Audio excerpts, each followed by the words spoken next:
रवि लामिछानेलाई थुनामा राख्न यो षड्यन्त्र गरेको हो के छैटौँ चोटि पनि हेर्न नमिल्ने भनेर।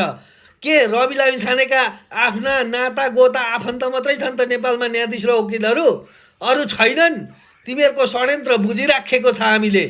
तिमीहरूलाई यसरी बढार्छन् नि नेपाली जनताले, जसरी अमेरिका जापानतिर सुनामी आँधी बेरी आएर बढारेर लान्छ नि, त्यसै गरी बढार्छन् 84मा तिमीहरूलाई।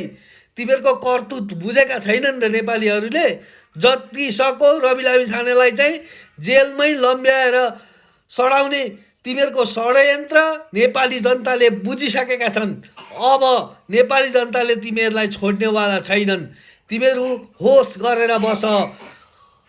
गगन थापा, केपी ओली, कैलाश सिरैया, ऋषि धमला तिमीहरूलाई त छोड्दैनन्, जनताले छोड्दैनन्। रवि लामिछाने निस्केका दिन तिमीहरूको के हविगत हुन्छ त कसैलाई पनि थाहा छैन।